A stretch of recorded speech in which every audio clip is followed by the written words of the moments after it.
Vamos começar assim então, ó. Começar com algumas definições. Só para relembrar, isso aqui provavelmente já foi estudado, né, no primeiro curso de EDP. Então, uma EDP,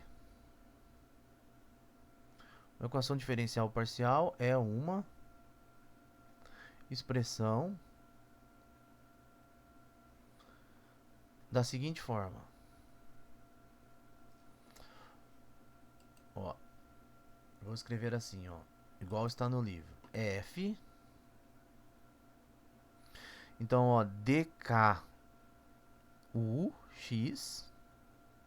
tá? Então, dk é as derivadas de ordem k. Tá? A gente discutiu isso na primeira aula, então isso aqui é podemos entender isso aqui como um elemento do Rn elevado a k, né? Então, dk menos 1 o x até d o x.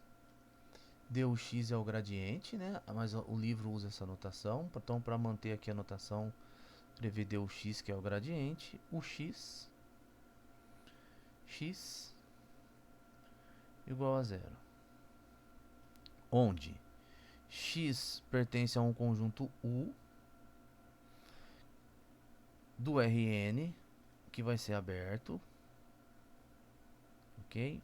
A função U é o que a gente quer determinar, está definida nesse U do Rn em R, tá? O K, que aparece aqui, a mais alta derivada é o que a gente chama de ordem da equação.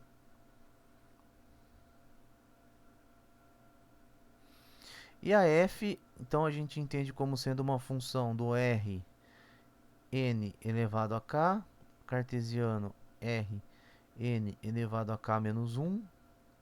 Então, Rn elevado a k é onde moram as derivadas de mais alta ordem, as derivadas de ordem k. O Rn elevado a k menos 1 é as derivadas de ordem k menos 1, até o Rn, que é onde mora o gradiente, tá? Cartesiano U, que é onde mora o x. Então, desculpe, cartesiano R, que é onde mora o U de x. Cartesiano U, que é onde mora o x. Isso daqui é uma função em R. Então, uma EDP é uma equação, temos sinal de igual ali, que envolve a função U, uma função U, e as derivadas parciais até a ordem k. Tá? A maneira que essa função, que é esse envolvimento, né, a maneira como se relaciona a função U com as derivadas delas e também com a variável x, né, é o que vai diferenciar, vai nos dar as classes de equações, né? Então, por exemplo, a equação é linear se essa f, se aquela expressão pode ser escrito da forma soma módulo de alfa menor ou igual do que k. Vou colocar assim uma função a alfa x, tá? D alfa u igual a uma função f de x. Então a função é linear se todas as derivadas podem ser multiplicadas por uma função de x, mas não é multiplicada por outras derivadas, tá? Ela é semilinear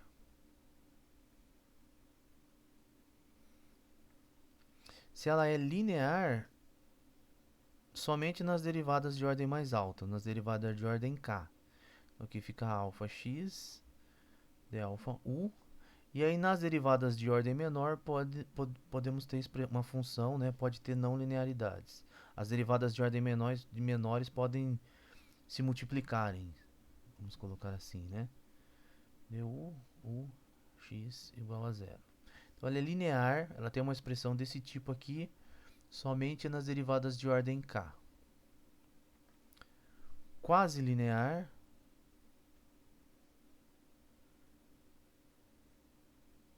se as derivadas de ordem k podem ser multiplicadas por outras derivadas, porém de ordem menor do que ela. dk menos 1u, x de alfa u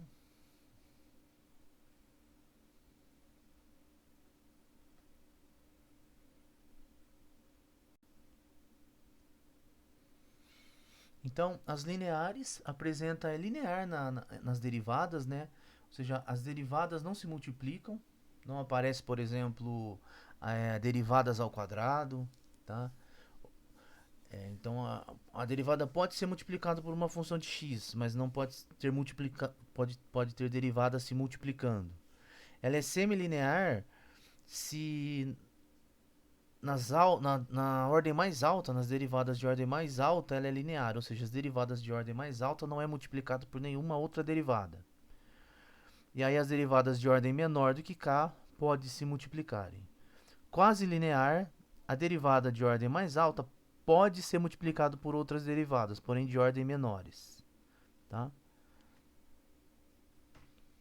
Bom, as equações lineares, né? Então, por exemplo, entre as equações lineares, as equações, os modelos de equações, né? Os famosos modelos de equações, que são a equação do calor, a equação da onda e a equação de Laplace, são lineares, né? Em particular, a equação de Laplace, ou seja, Laplaciano de u igual a zero, ou a equação de Poisson menos Laplaciano de u igual a f, né? É um tipo especial de equação que a gente chama de elíptica. E no primeiro curso de EDO, a gente estuda uma solução Laplaciano de u igual a zero que a gente chama de função harmônica, né? E essas funções harmônicas têm muitas propriedades importantes, suaves e representação em bolas e tudo mais. A equação de Poisson também tem soluções estudadas no primeiro curso de EDP, né? O que nós vamos fazer agora é generalizar essa equação. Estudar equações desse tipo, porém, no lugar do Laplaciano, nós vamos considerar situações mais gerais. Tá? Porque o Laplaciano, ele é Laplaciano de u, é o x1, né?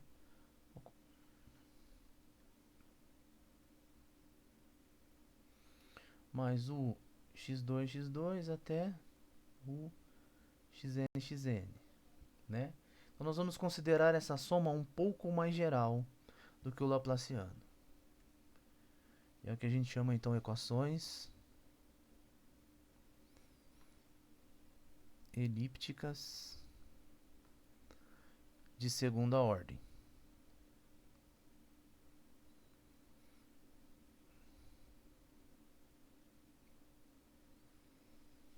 Tá? Então nós estamos interessados no problema, no seguinte problema de valor de fronteira. Seguinte, eu vou chamar assim, ó, LU igual a F em U, a função U igual a zero na fronteira de U, onde o U vai estar contido no Rn, vai ser aberto, limitado e quando for necessário para obter. Boa parte da discussão não precisa disso, mas em algum momento a gente vai utilizar, então já vale aqui deixar aqui que às vezes nós vamos pedir que a fronteira é C1, tá? Inicialmente a gente não precisa de fronteira C1, mas sempre que for necessário a gente vai acrescentar essa condição.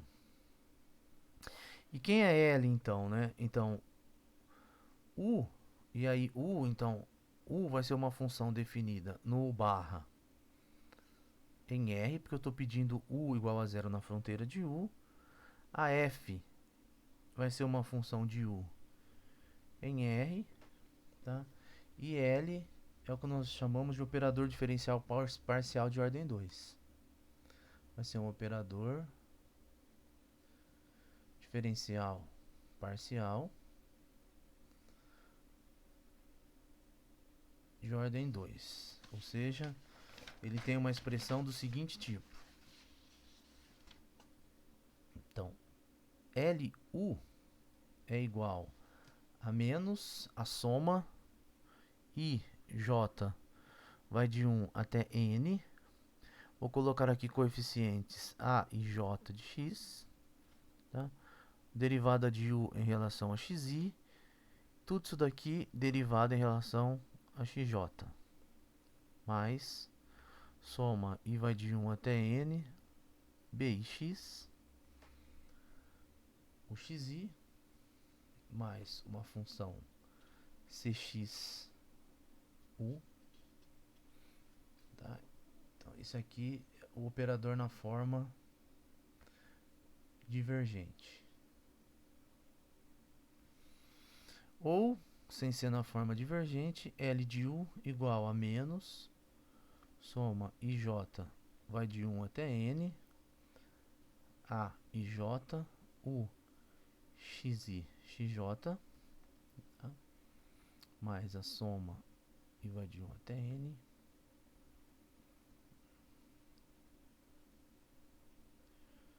Então, essa aqui é a forma não divergente.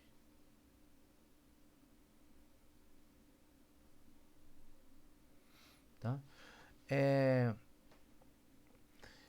A diferença é que na forma divergente a gente tem aqui o coeficiente, né, multiplicado pela função uxi e depois derivada. Então tem uma derivada aqui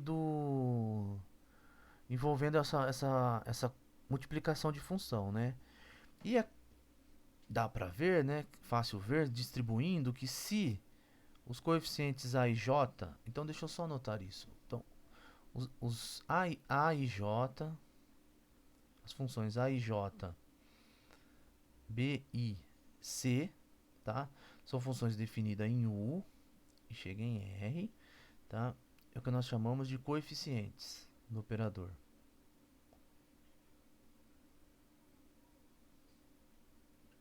Tá? Então, u igual a zero em fronteira de u é o que a gente chama de condição de fronteira.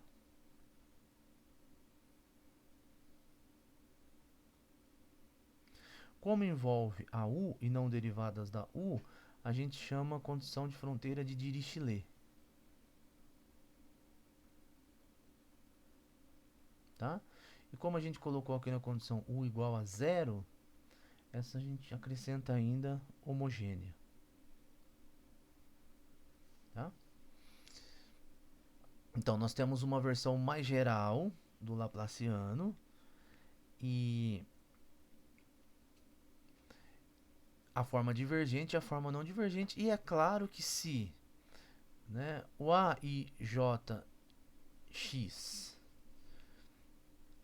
deixa só i j, se os coeficientes a e j são deriváveis, são C1, aqui, então você pode distribuir aqui, usar a regra da cadeia. O termo AI, XI, você acrescenta nesse segundo termo aqui e acaba tendo que a forma divergente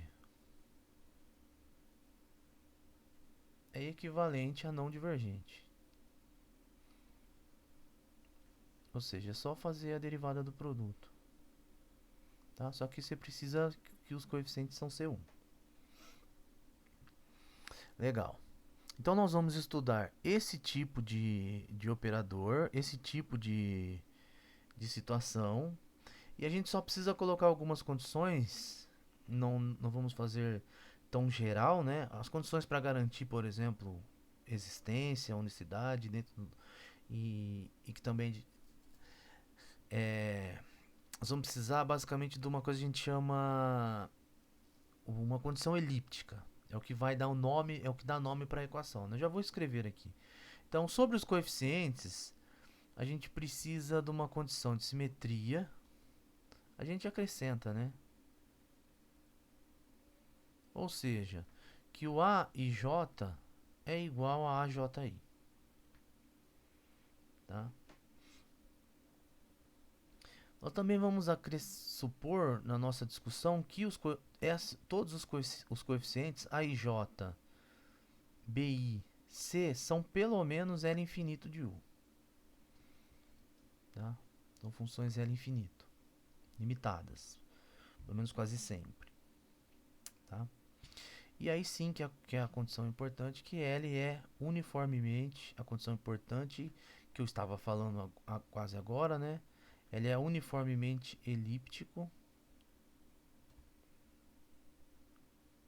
tá? Se existe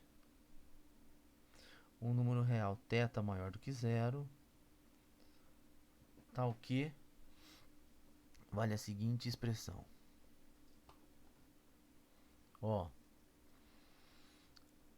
a soma dos coeficientes A e J de 1 até N, se eu multiplicar por que se I e que se J, isso fica maior ou igual ao número θ que si ao quadrado, onde que si, para todo que si, né, um vetor do Rn.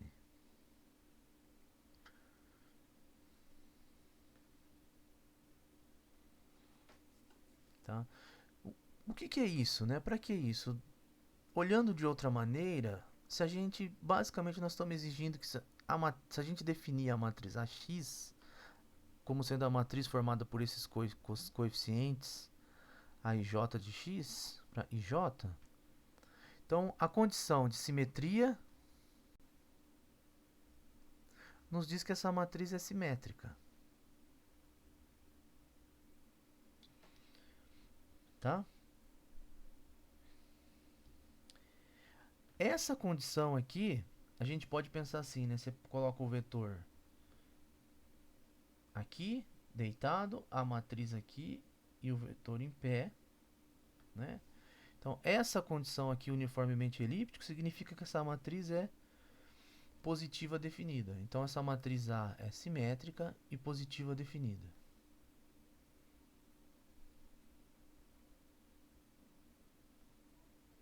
Ou seja, se o vetor xi aqui é diferente de zero, então essa xi, a matriz A e xi, vai ser também maior do que zero. Tá? E esse θ aqui, que c ao quadrado, ainda diz que o menor autovalor, o primeiro autovalor, o menor autovalor da matriz é maior ou igual do que θ. Então essa é uma outra maneira da gente entender essas condições. Tá? Então nós temos aqui uma matriz A com dos coeficientes A e J, simétrica, positiva definida, e o menor autovalor é maior ou igual do que θ. Ou seja, o operador L é uniformemente elíptico, e a gente ainda acrescenta aqui que os coeficientes são L infinito, porque nós vamos fazer estimativas nesses coeficientes. E essas são as hipóteses. Em particular, então, como eu disse no início, se a gente escolher os coeficientes A e J igual ao delta ij, ou seja, 1 se I é igual a J e 0 se I é diferente de J, se fizermos também BI identicamente nulo e C identicamente nulo, eu estou omitindo, mas é óbvio que desde o início, né, o I e o J varia de 1 até N, sempre, na nossa discussão. Então, se tomarmos isso daqui, tá? O operador L, então, reduz. Olha lá, vamos dar uma olhada. Ó, isso, Laplaciano. Esse termo some. Aqui só vão ter derivadas quando o xj é igual a xi. Então vai ser xi. Então fica menos o Laplaciano, né? O nosso operador tem um menos aqui na frente. Ok? Então, trivialmente, né? Então, uma vez que é escolhido dessa forma, o laplaciano é um caso particular de operador elíptico, onde essas três condições valem. Condição de simetria, você ficou com a matriz A e J a identidade, né? É, o, o A e J é 1, o B e o C são 0, então são L infinito, e ele é uniformemente elíptico porque também a matriz fica positiva definida.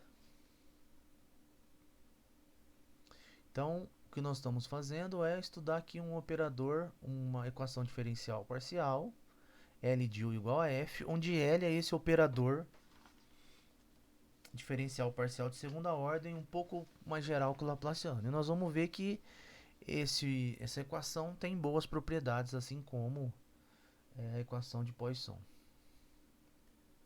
E aonde nós vamos estudar essa equação? No espaço que a gente estudou, Sobolev, com P igual a 2. Então é o Sobolev, P igual a 2. A gente deu até um nome especial para ele, né? W1. E inicialmente vamos estudar só no W12 inicialmente, tá? Isso aqui era o H1, ok? No entanto, a nossa condição é U igual a 0 na fronteira. Então, zerinho aqui, zerinho aqui. Então, H1, 0. Quando ficar claro que se trata do conjunto U, não tiver ambiguidade, a gente escreve o H1, 0. Então, esse espaço H1, 0 é Hilbert, né? Agora aqui o 0 significa que a função está no espaço de Sobolev, ou seja, tem derivadas fracas. Ela e a derivada de primeira ordem dela está no espaço L2, que o P é 2, tá? E esse zerinho aqui, como a gente viu na aula passada, indica que a função tem traço 0 na fronteira. Então, uma vez que a gente escolhe U pertencente a H1, 0 de U, naturalmente nós teremos que U é igual a 0 na fronteira de U. E U igual a 0 aqui significa, né, o traço de U, aquele operador traço que nós definimos na aula passada, né? Então vou colocar aqui, ó, no sentido do teorema do traço.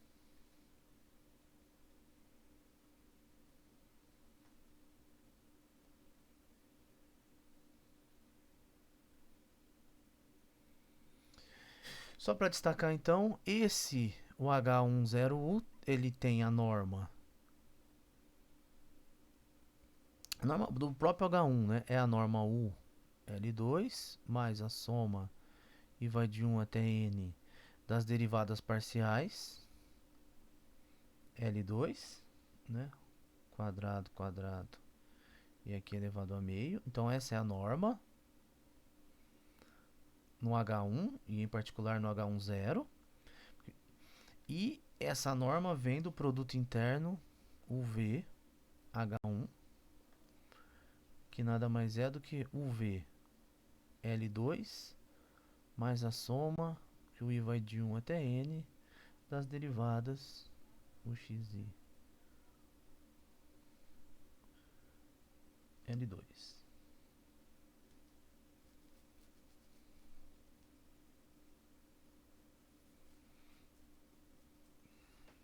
Aqui é V, né? Tá? Então é um espaço de Hilbert cuja a norma usual vem do produto interno do H1, que é basicamente modulado em cima do produto interno do L2.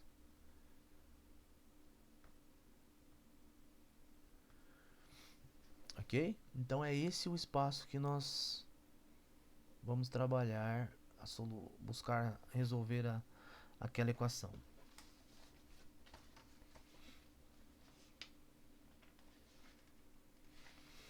Bom, então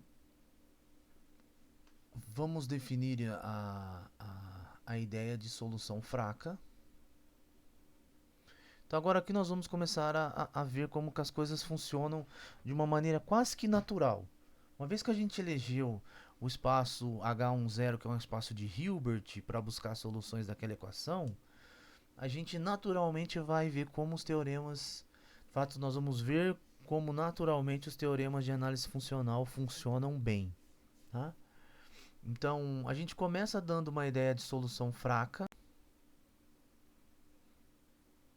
porque até agora eu não conectei a equação com o Sobolev, né? Tá? Então eu tenho uma equação LU, vou fazer aqui no cantinho.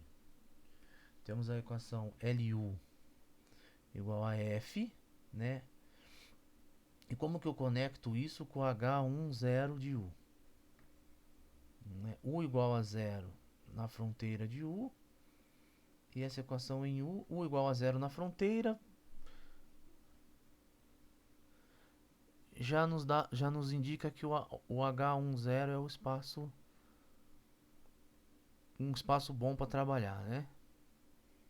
Tá? No entanto, a princípio, uma função U para satisfazer esse operador, né?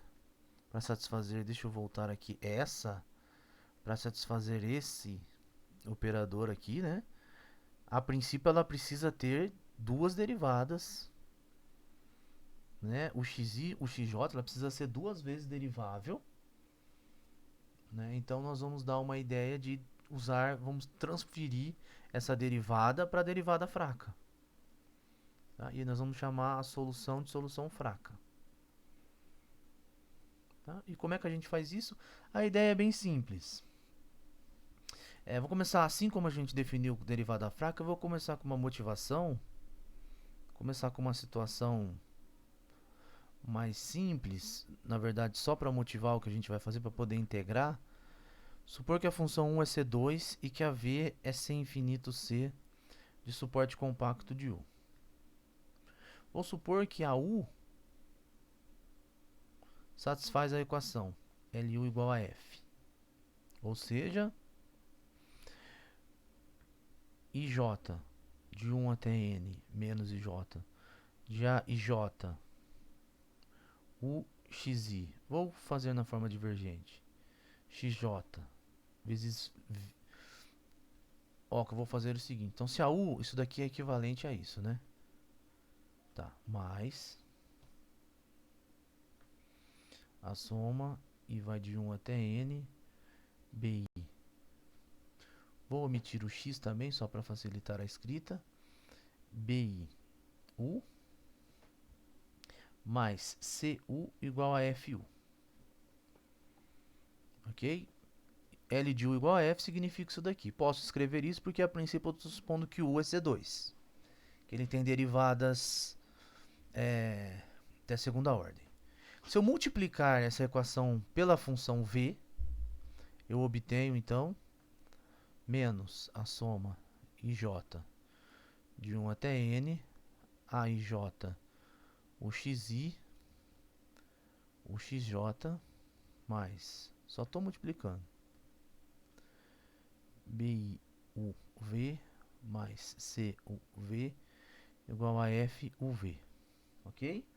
Só multipliquei pela V. Tá? E por que eu fiz isso? Porque a V tem suporte compacto em U. Então eu posso agora integrar essa expressão em U. Ou seja, eu faço o seguinte, ó, menos a integral em U dessa soma IJ de 1 até N, de 1 até N, ó, A e J, o XI, o XJ. Eu vou devagar agora, né? Desculpe o tédio, mas eu vou escrever um por um, devagar. Vou quebrar aqui também, então deixa eu pôr o dx. Poderia escrever tudo no integrando, no integrando só, mas eu vou quebrar aqui e já vai ficar claro por que eu fiz isso. Integral em U, BI, U, V, dx, mais integral em U, C, U, V, dx é igual integral em U, F, desculpe, né? Aqui eu errei, né? Aqui é igual a F, né? Tá? Aqui fica FV, né? é igual a F, não é igual, L de U igual a F, não é F vezes U, né? Aí quando eu multiplico por V, aqui faltou um V, né? Quando eu multiplico por V, então agora sim, né? Fica igual a FV. Dá uma olhadinha. Aí agora eu integro. Então vamos lá. Daqui pra cá.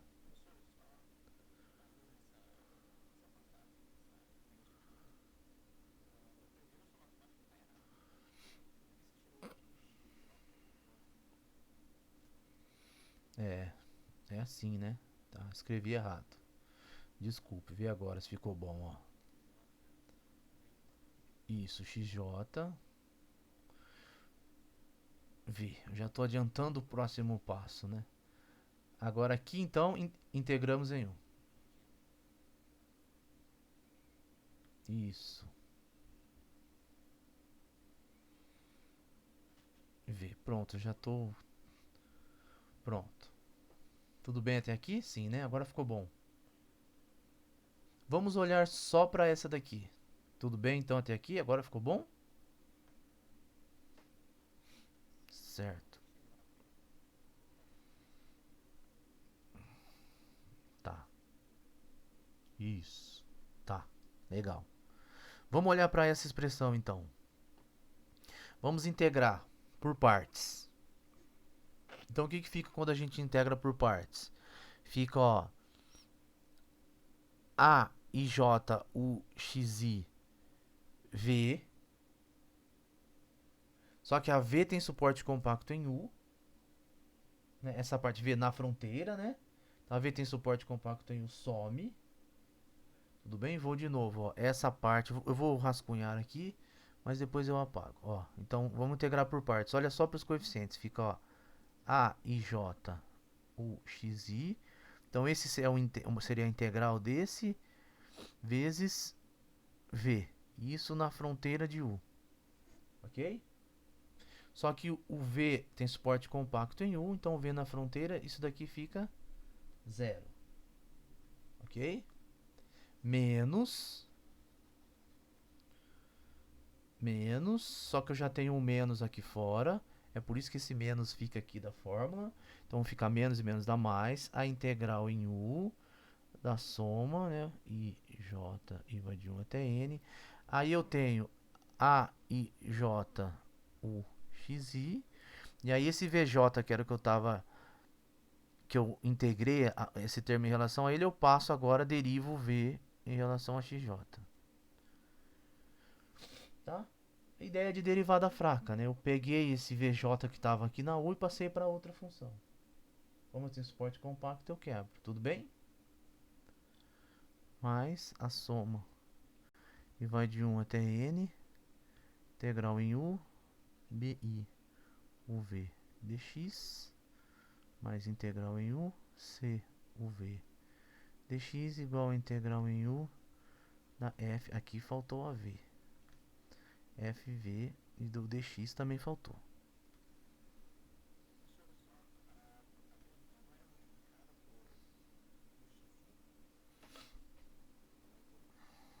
Verdade. Ah, hoje, a sexta-feira tá difícil, né? Então é o UXI aqui. É verdade, é o UXI aqui também, né? É o UXI. O XIV. Aqui também o XIV. Isso, aqui também.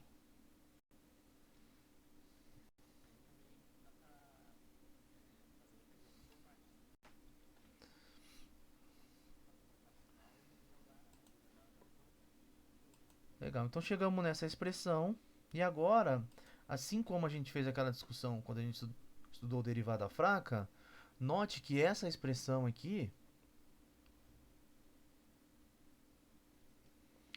ela faz sentido. Posso tirar a suavidade do U. Então, ou seja, note que essa expressão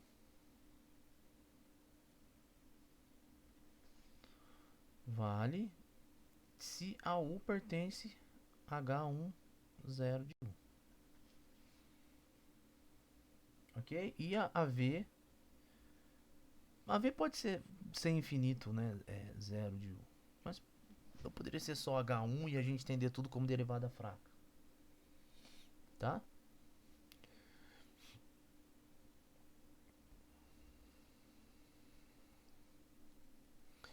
Legal. Então a gente já tem a ideia. Podemos dizer que uma função U é uma solução fraca daquela EDP se satisfaz essa fórmula integral.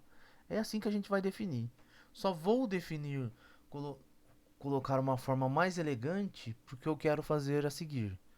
Então eu faço assim, ó, definimos, ó, vou colocar assim, ó, B de UV como sendo igual a essa expressão aí, integral em U, essa expressão do lado esquerdo, soma i j de 1 até n, a i j u x i v x j, mais a soma i vai de 1 até n, bi u x i v, não posso esquecer de ninguém agora, mais c u v dx. Pronto. Defino B u v dessa forma.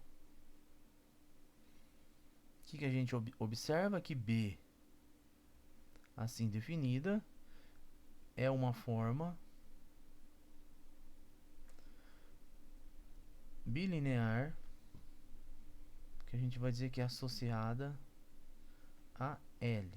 Ou seja, B é uma aplicação H10 de U, cartesiano H10U, chega em R. E como H10, só lembrando, né, que H10U é Hilbert,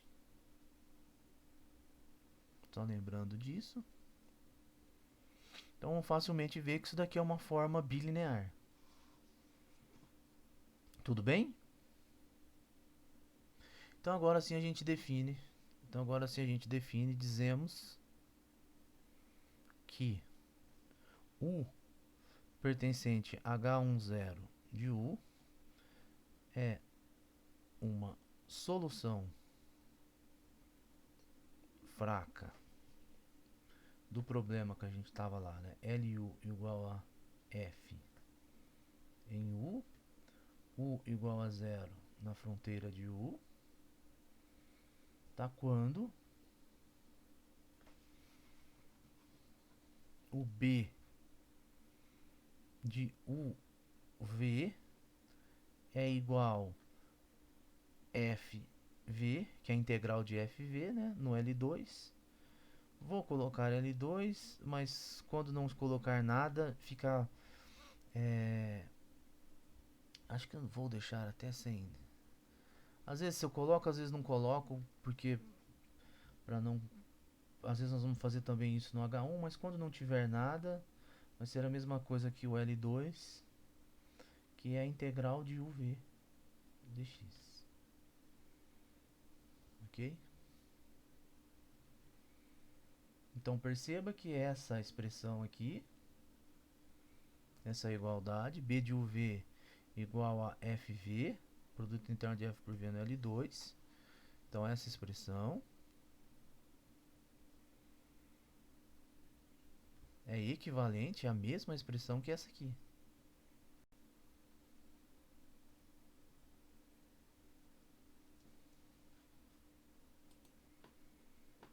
Então o que fizemos foi pegar a equação, fazer o que a gente chama, isso daqui tem o nome de formulação variacional, né? Fizemos umas contas, multiplicamos por uma função teste, integramos, chegamos numa equação integral, então transformamos a EDP, né, LU igual a F e U igual a zero, né? Ou seja, pegamos um operador, transformamos nessa equação integral e uma função U que satisfaz essa equação integral é uma solução fraca. A U tiver no H10. Então perceba, né? Vou colocar aqui no cantinho só uma observação que se U é a solução fraca, Nem preciso colocar, né? Se U é solução fraca, então ela satisfaz aquela equação e como nós estamos exigindo que ela esteja em H10, ela tem traço zero. Ela é igual a zero na fronteira. Tem traço na fronteira de U. Ok? Isso aqui, claro, né? Para toda V pertencente a H10U, né? Tá? Então temos aí a nossa ideia de solução fraca. O que a gente precisa provar é que o primeiro teorema que a gente vai fazer é que existe uma solução fraca. Então, dado uma equação daquele tipo, quando que existe uma solução fraca? Tá? Para isso, então, eu vou enunciar aqui o teorema de Lax-Milgram, teorema de análise funcional, consequência do teorema da representação de Riesz.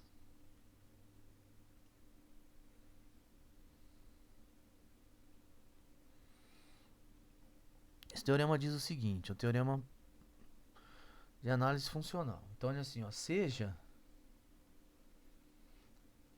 vou colocar assim, ó, H, essa norma aqui assim, nós vamos fazer referência a essa norma, um espaço de Hilbert. Então, essa norma vem de um produto interno em H. E denote essa notação assim, tá? A relação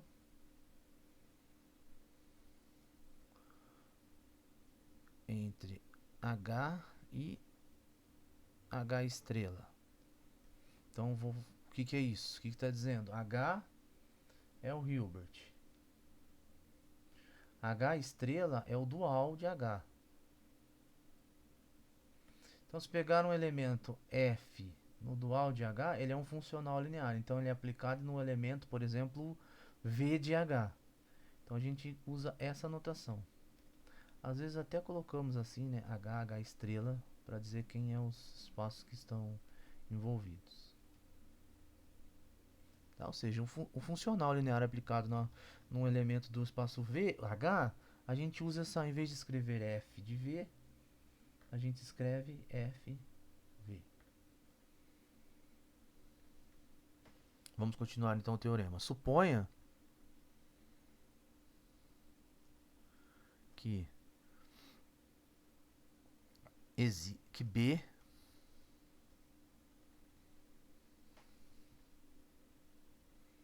de H cartesiano H em R é uma forma bilinear satisfazendo.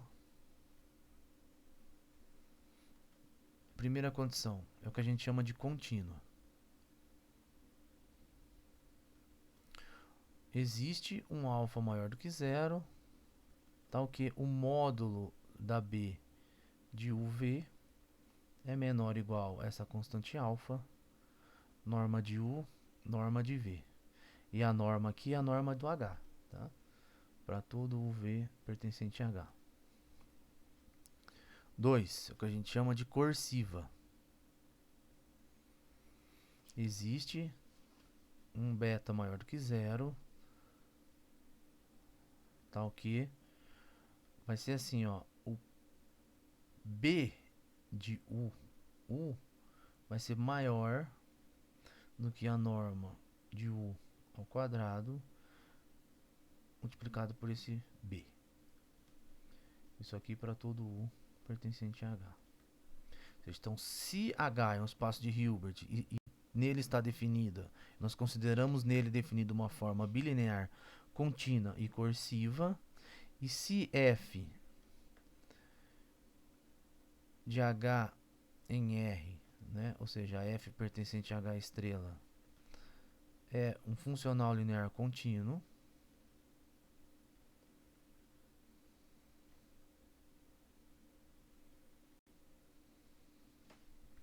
conclusão, então existe um único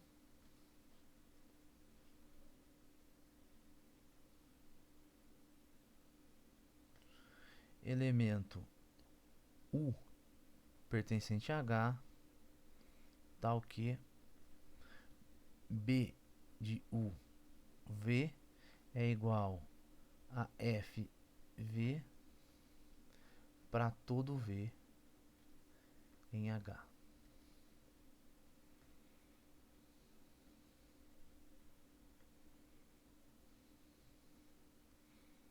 Então é uma espécie de teorema de Riesz para forma bilineares, né? Então se a forma bilinear é contínua e cursiva, então existe um único U em H, tal que B de UV é igual a FV. Tá? E se esse F é o funcional linear contínuo. Então, olhando para isso que a gente fez até agora, a gente já tem a forma B, né? Ou pelo menos acha que tem. Nós vamos ver que a gente quase tem. Precisa acrescentar um detalhezinho. E um funcional V. Então, essa igualdade a gente já tem. Então, se U é uma solução fraca, então ela satisfaz essa igualdade. É a nossa definição. O H, que é o espaço de Hilbert, no nosso caso vai ser o H10. Ok? Então o que a gente precisa verificar, então vamos fazer até essa observação. Então, ó, o H a gente já tem, que é o H10U, que é Hilbert. Então, U solução fraca, a gente tem IB, né? IB é a forma bilinear associada ao operador L, que a gente definiu aquela grandona, né? Então, solução fraca, então B de UV igual a FV. Para todo V pertencente a H. Essa foi a nossa definição de solução fraca. Então, para garantir que o problema L de U igual a F, U igual a zero, isso aqui em U, isso aqui na fronteira de U, tem uma solução fraca, a gente precisa garantir, né? Então, precisamos mostrar o que? Qual que é a hipótese do teorema? Que essa forma B é contínua e cursiva. Que essa forma associada ao operador L é que B é contínua e cursiva. O funcional FV aqui ser contínuo, ele é uma integral, né? Ele vai ser dado por uma integral. Então, facilmente a gente tem que o F é contínuo. Basta só verificar então que a função, que a forma bilinear é contínua e cursiva. É isso que vamos tentar fazer agora então. Tá? Isso é chamado como estimativas de energia.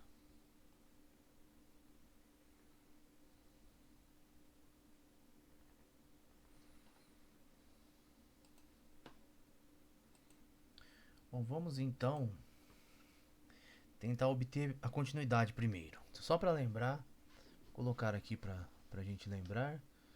Então, a expressão da B. Então, ó, B de UV é igual integral em U da soma IJ de 1 até N A IJ U XI V XJ mais a soma e vai de 1 até N BI U XI V mais C U V dx. Então essa aqui é a expressão da nossa forma. Vamos então por um módulo, tentar fazer uma estimativa por cima. Ó. Módulo de B de UV. Bom, podemos então menor ou igual o A, B, C são L infinito. Então eu já posso colocar aqui a soma i j de 1 até n da norma A i j L infinito. Tá? O que vai ficar aqui? Integral em U. Eu teria u xi, u xj.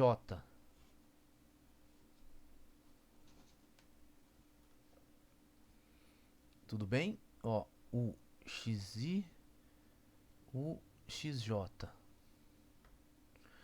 Assim como na aula passada, eu acho que ninguém vai ficar bravo se eu fizer isso aqui. O xi, o xj não, né? O xi vxj. Se eu fizer isso aqui, ó, du dv. Tudo bem? Isso, du é o gradiente, né? O xi é menor ou igual do que a raiz de x1 ao quadrado mais blá blá mais xn ao quadrado. E o x1 é o x1, né? O xn, isso aqui é o du em módulo. Legal. Então, ó, esse foi o primeiro termo. Quebrei a integral, mas vou fazer também fazer uma estimativa com a bi n infinito. Infinito, integral em u, tá? U v dx mais c infinito, L infinito, integral em u. Deixa eu apagar esse cantinho aqui. Então vai ficar módulo de u, módulo de v dx. Então essa é a primeira estimativa que a gente consegue só tirando a norma L infinito. Bom, agora, olha só, eu quero que apareça aqui a norma de u e a norma de v. Quase que já tenho as coisas, né? Eu tenho o du dv aqui. Só que a norma, como a gente viu, deixa eu voltar lá, né? Ó, a norma no Sobolev, deixa eu achar aqui, só pra gente relembrar. Deixa eu achar onde eu coloquei, né?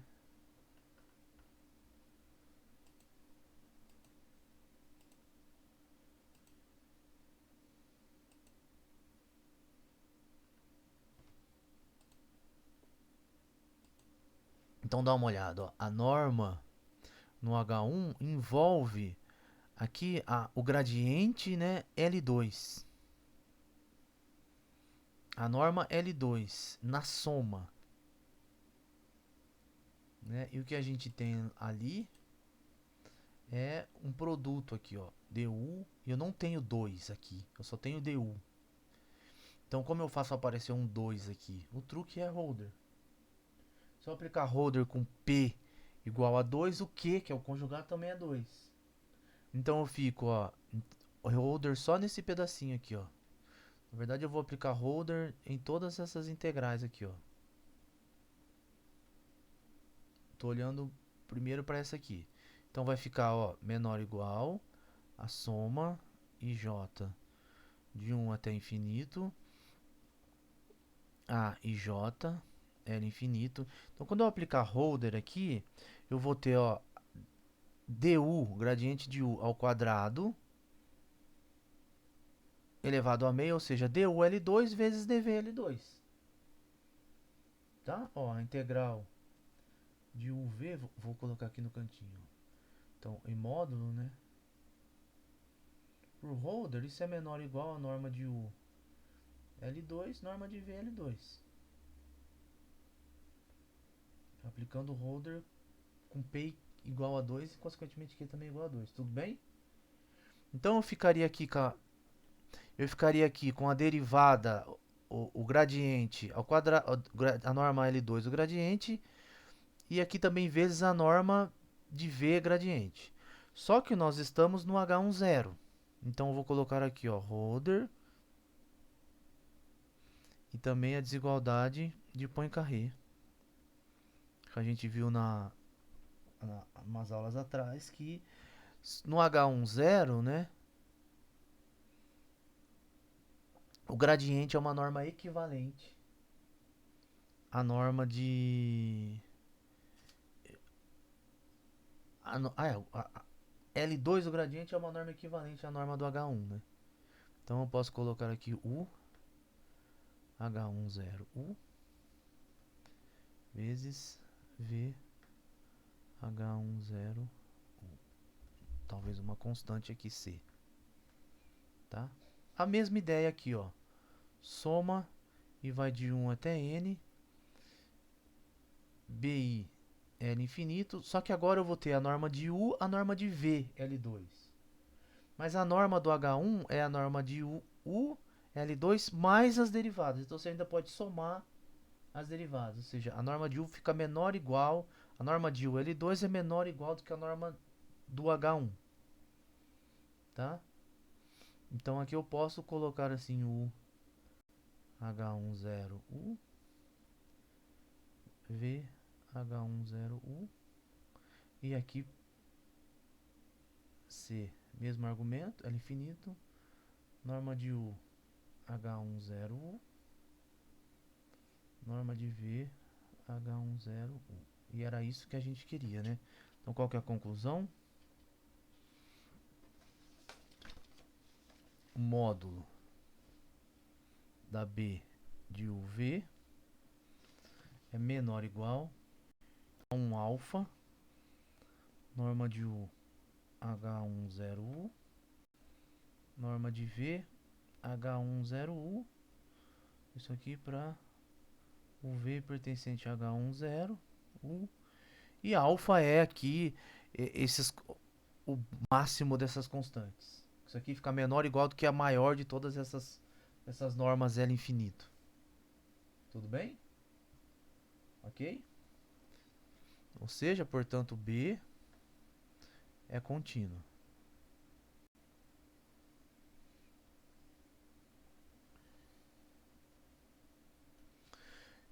Bom, primeiro item, primeiro passo, fomos bem sucedidos. Vamos tentar o segundo passo. Tentar mostrar que é uma forma coerciva. Então, coerciva a gente tem que fazer uma estimativa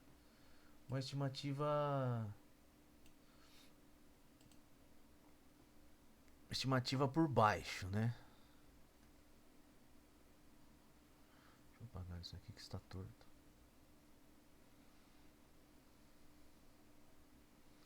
Vamos tentar então fazer uma estimativa por baixo. A indicação é o fato de ser elíptico, né? Então L é uniformemente elíptico. O que significava então, né? Por definição, existe um θ maior do que zero, tal que, ó, θ, norma de xi ao quadrado, é menor ou igual a soma ij, vai de 1 até n, a e j, xi, xj, isso vale para toda xi pertencente a Rn. Então, se xi é igual ao gradiente de U, o que a gente obtém aqui? Obtém que θ vezes a norma de U L2 ao quadrado, tá?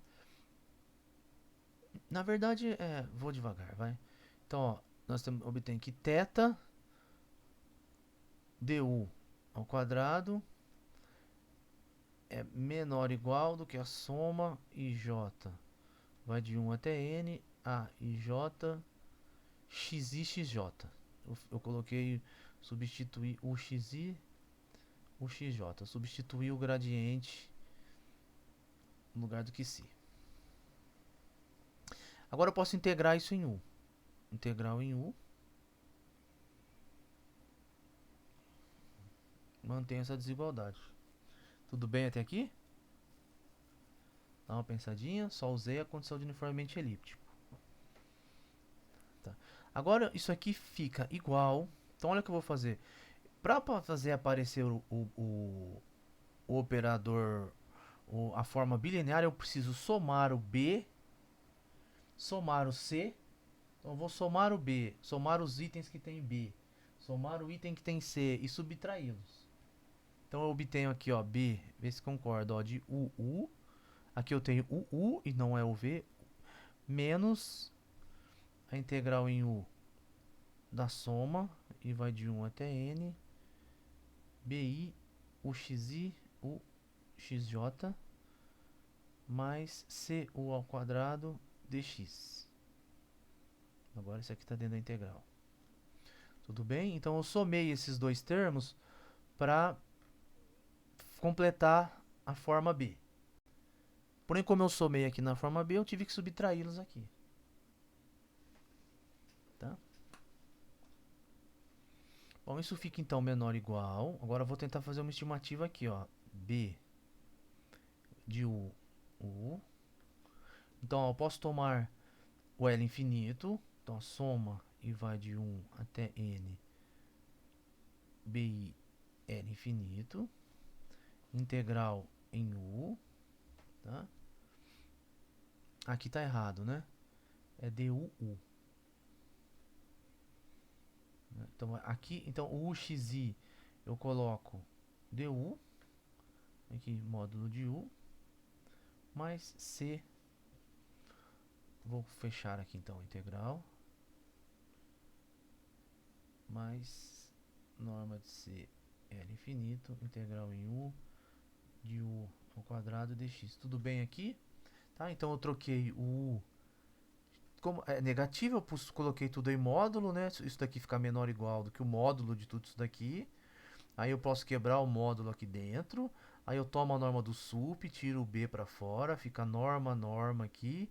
De novo, eu troco o módulo de uxi pelo o módulo do gradiente, porque esse cara faz parte dessa soma, assim como o anterior. O u ficou aqui.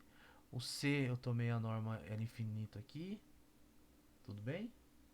Tá? Legal.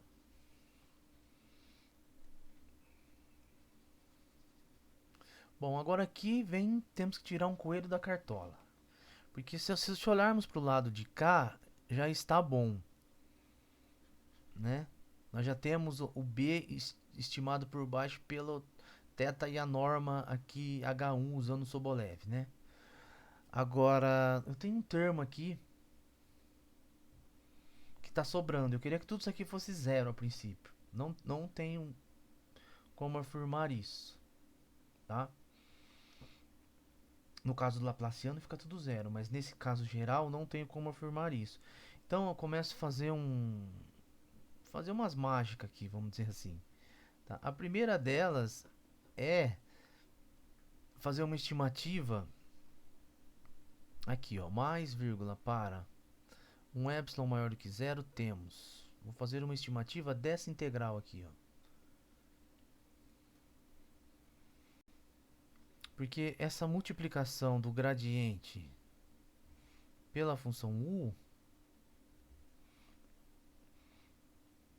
né, eu não consigo jogar para lá a princípio, não consigo tirar uma norma u aqui. Então o que a gente faz aqui, poderia tentar usar holder, né, para ficar norma de u ao quadrado. Mas o que a gente faz, mas aí a gente ainda não teria um controle aqui nesse termo b. Eu poderia colocar uma norma u aqui e tentar passar todo esse termo para lá para somar com essa norma aqui. Só que como esses termos são positivos, ao passar para lá negativo, eu não teria um controle do que está para lá, não fica uma coisa negativa, né? Tá? Não fica estranho. Eu preciso ter um controle aqui, na verdade.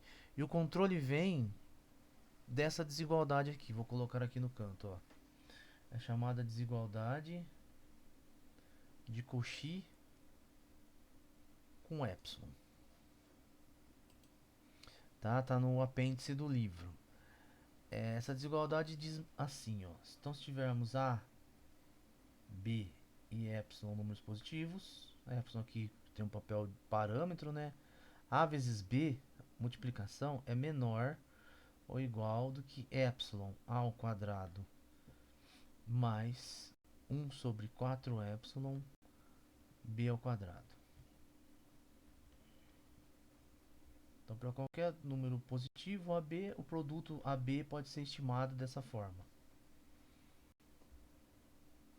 E vou utilizar essa desigualdade aqui Então isso fica menor ou igual, utilizando aqui ó, o A como sendo du e o B como sendo o U, né? A o módulo de du, B como sendo U, então isso aqui vai ficar módulo de U, né? Epsilon integral em U du ao quadrado dx mais 1 sobre 4 epsilon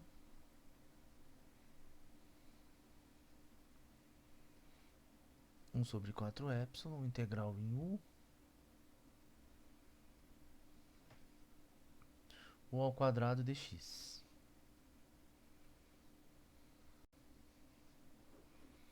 Assim, voltando lá então, né? O que a gente obteve? Então, ó, θ integral em U do du ao quadrado dx menor ou igual a b de u. Então, tô aqui, agora eu vou substituir esse termo por isso daqui, vai ficar, ó, mais epsilon, aquela soma bi, L infinito, a integral em u du ao quadrado dx mais epsilon 1 sobre 4 epsilon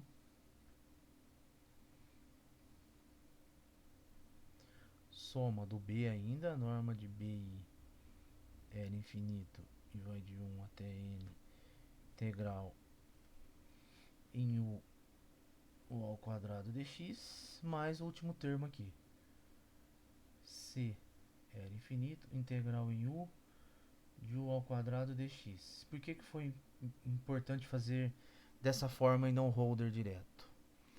Pelo seguinte,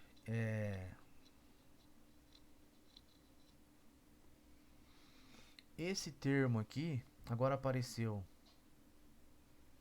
du ao quadrado. Eu pretendo passar ele lá para o outro lado para somar com o θu, com o θ integral de u du ao quadrado. Tem o du ao quadrado aqui, du ao quadrado aqui. O epsilon agora me dá um controle. Tá? Como ele é meio arbitrário, então basta, né, escolhendo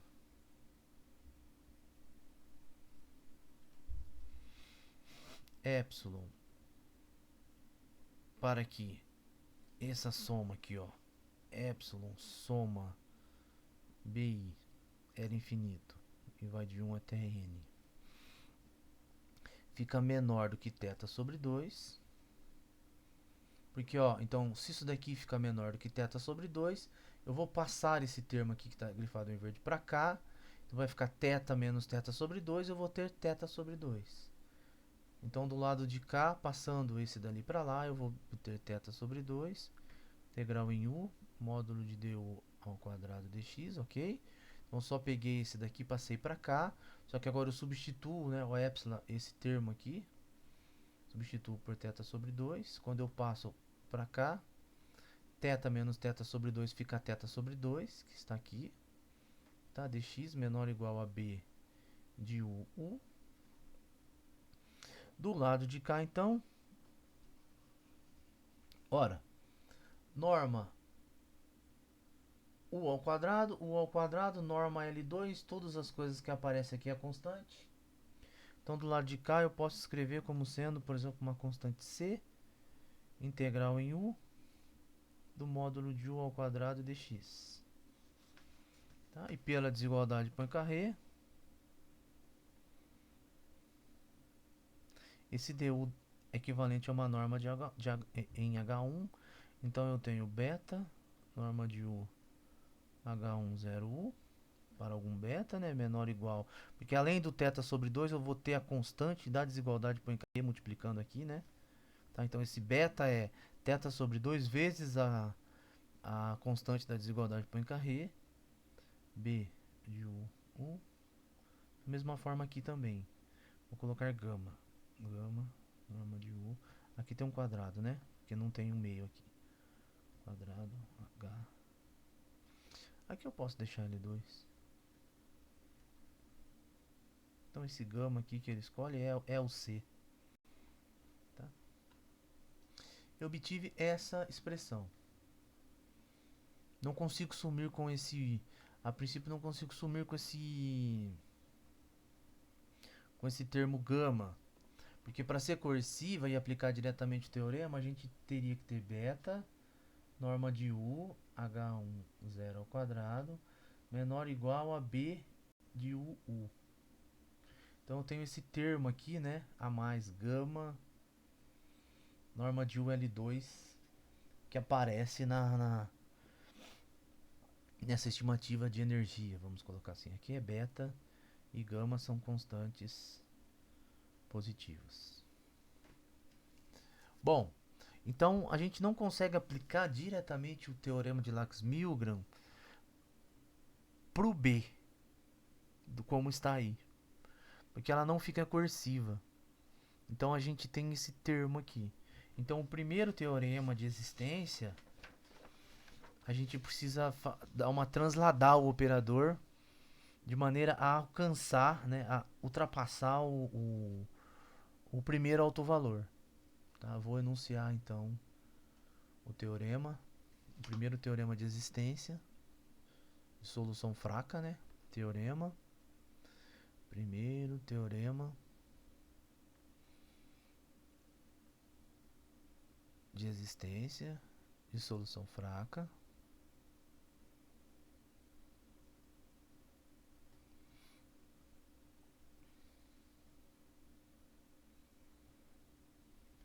Deixa eu arrumar isso, que torto faz mal para a vista, né?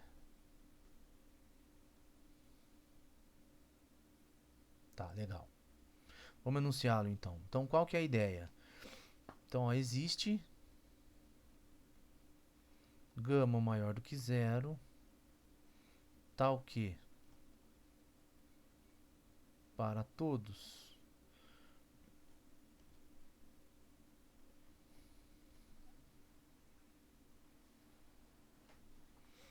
mi maior ou igual do que gama e f L2 de U, tá? Então existe gama maior do que zero, tal que se o mi é maior do que gama e f é L2, então existe uma única solução fraca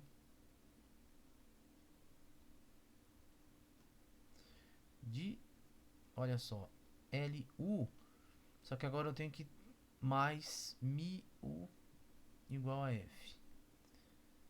Em U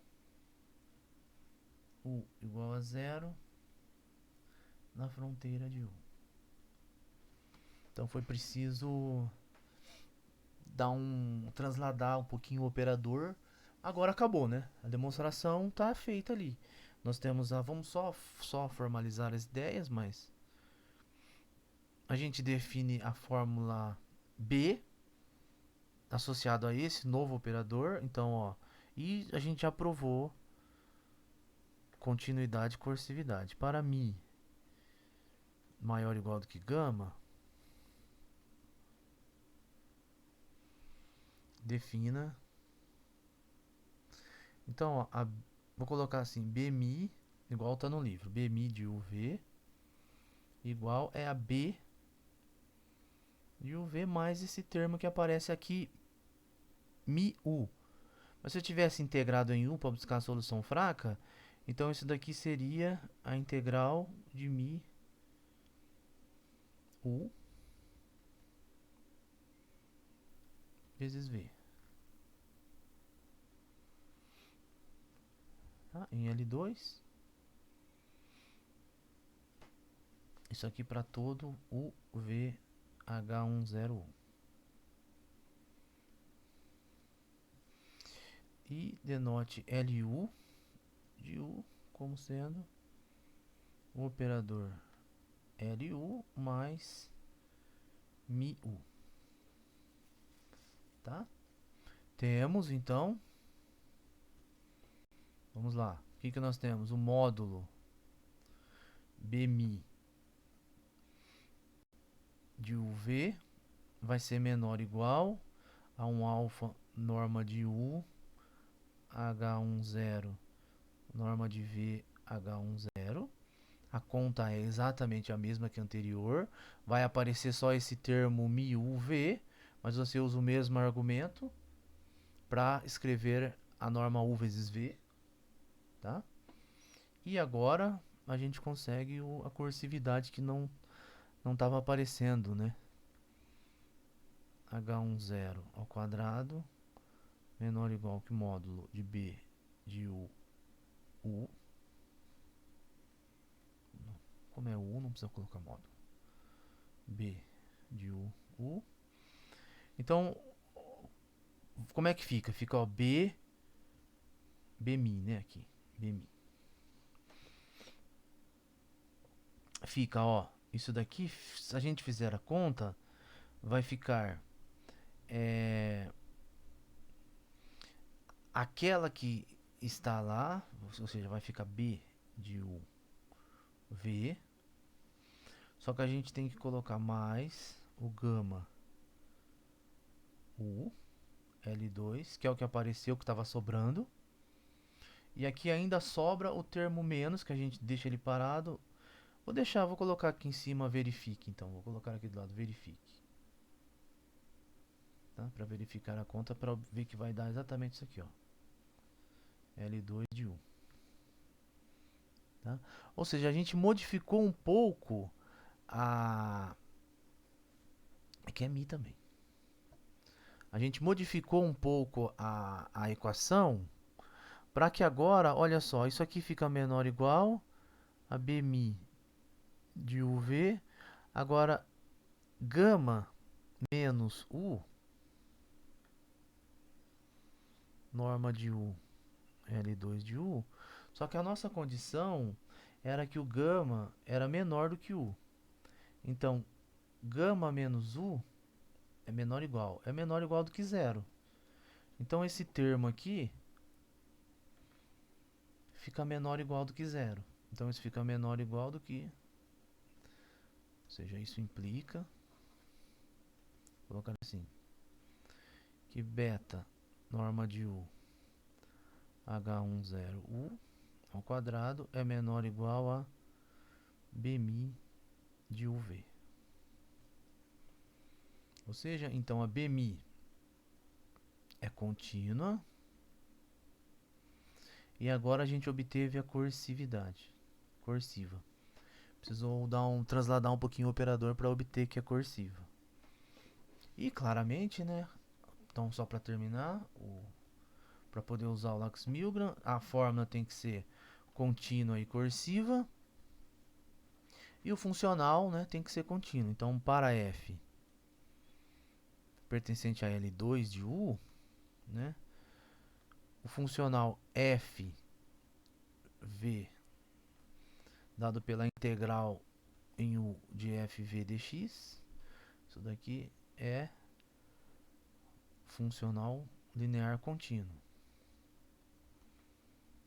Tá? Vou colocar assim, ó, f ponto tá no H10 estrela. Já já vou deixar um exercício e nós vamos dar um nome para esse H10 estrela. H10 de U, né? Dá um nome não, dá uma notação. Aqui é o dual, tá? O dual do funcional linear definido nesse espaço de Hilbert, que é o H10, que é o Sobolev. Tá? Então, ó, nós temos a B é contínua, cursiva, o funcional linear é contínuo, tá? Então, pelo teorema de Lax-Milgram,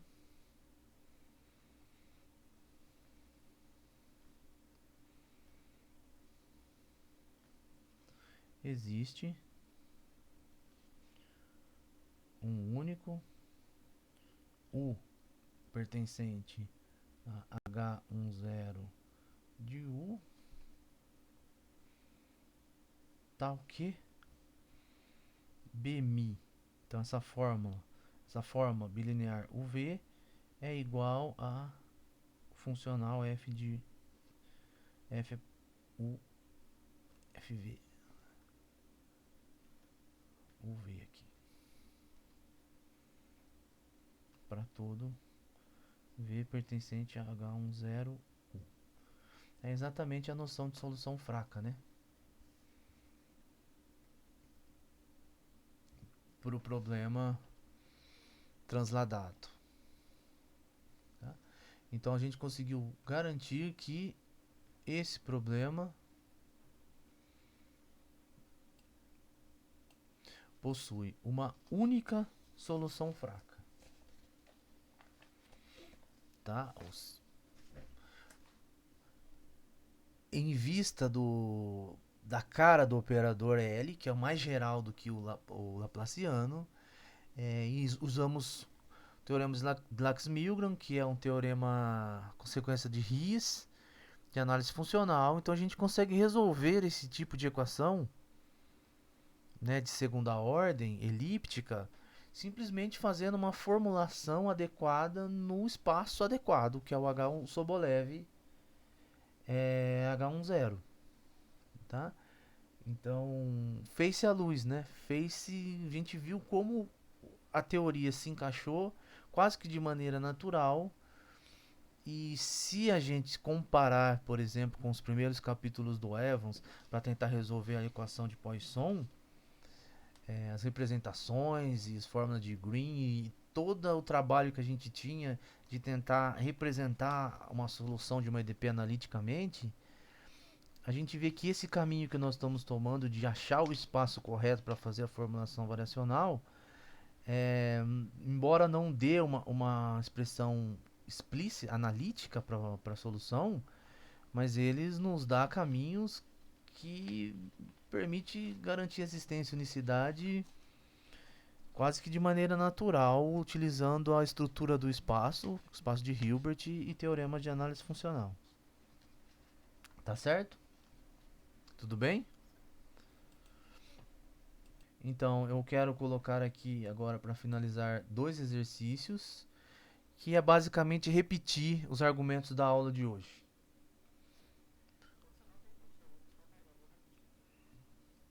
Tranquilo.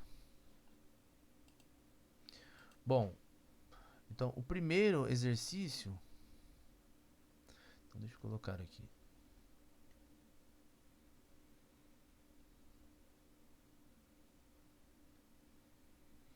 O primeiro é resolver, então considere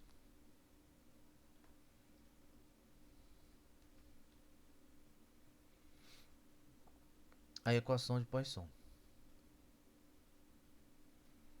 Menos Laplaciano de U igual a F em U igual a 0 na fronteira de U.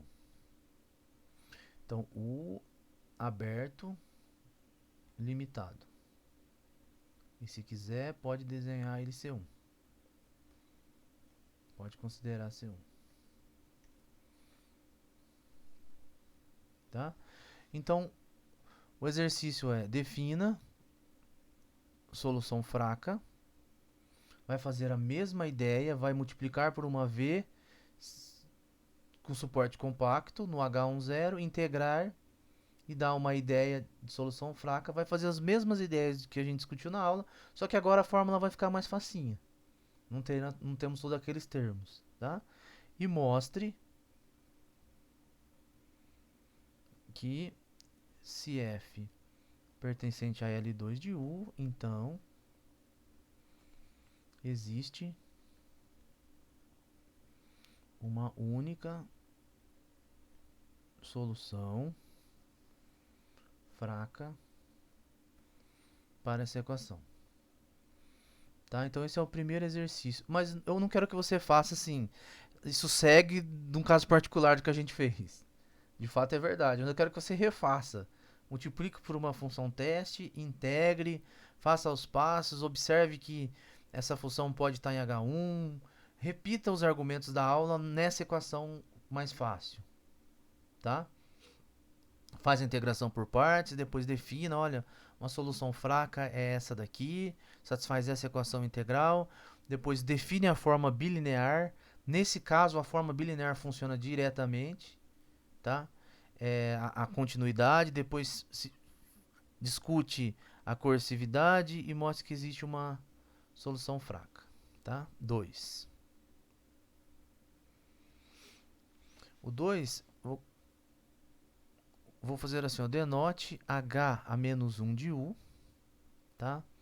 O dual de H10U.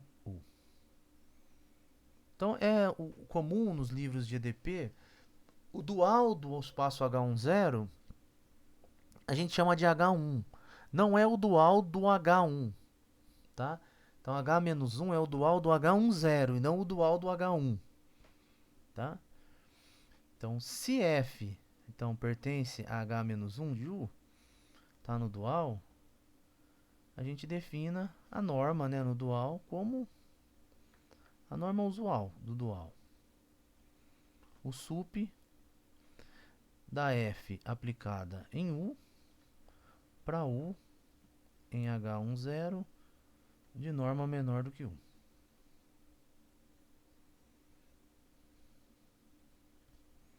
Tá? A norma no dual. Isso daqui é uma discussão interessante também, porque quando a gente usou essa ideia de levar para o dual, é como se o operador, nós estamos olhando aqui com o operador atuando como pegando no espaço de Hilbert H e levando no seu dual. Tá? É meio que essa a ideia. Aí tem um teorema lá no livro, quando ele estuda espaço de Sobolev, eu vou só colocar aqui que se a F pertence a H menos 1 de U, tá? Então existe, ela tem uma representação assim, F0, F1 até Fn em L2 de U, tal que a F aplicada em V, ela é representada como integral em U, F0V, mais a soma, e vai de 1 até N, do Fi V xi dx, né, para toda V H10U. Então está dizendo assim, uma função, né, que está no dual H10, ela é representada por funções do L2. Então ela está no H-1, ela é representada por funções do L2. Então, por exemplo, e também, né, e a norma dessa função no dual, tá, é o ínfimo das normas das FI, L2. Preciso somar elas, né? A soma e vai de 0 até n, módulo da Fi ao quadrado dx elevado a meio. Tá? Então dá uma olhadinha lá no livro, no teorema. E aí a notação que o livro usa é uma notação um tanto quanto estranha, mas ele escreve assim, F igual a F0. Só esse menos que é estranho, né? Mas esse menos faz referência à integração por partes, né? De você trocar, né, a derivada. E vai de 1 até n do Fi xi. Isso aqui é uma notação só, tá? É uma notação para representar essa função f do H1. Então, ou seja, essa função f aplicada numa função v é dada por essa expressão aqui. Tá? É um teorema de representação para funções no dual do H10. Tá? Então agora considere, então esse é o teorema.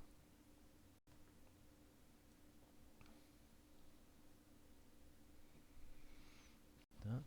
Então considere o problema de fronteira. Então agora eu vou olhar como problema no dual, como operador no dual, L de U igual a essa função f0, essa função no dual. F que a gente está representando dessa forma, usando essa notação, né? Fi xi em U igual a 0 na fronteira de U. tá? Tudo que a gente fez pode ser aplicado aqui, nesse problema. Todas as ideias que a gente fez pode ser aplicado nesse problema. Por exemplo, se U está em H10, U é a solução fraca desse problema, quando você define a forma linear, bilinear igual a FV. Tá? Define a forma igualzinho como a gente fez lá. Então o exercício é mostre que para F0, F1, Fn em L2 de U existe uma única solução fraca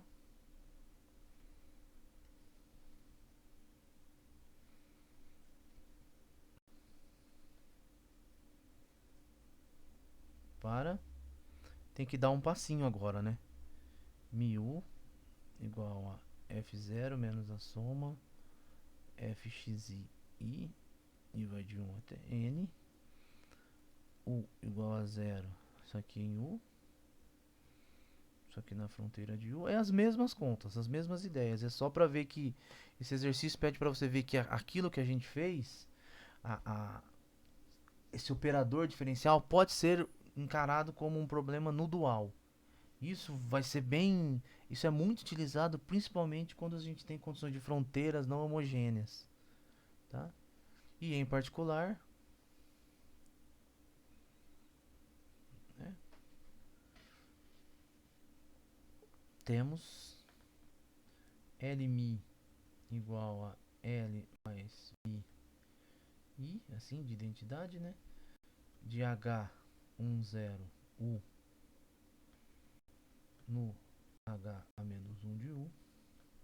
Aqui um Mi maior ou igual do que aquele gama, tá? É um isomorfismo. Então o operador diferencial é um isomorfismo entre o Sobolev H10 e o seu dual.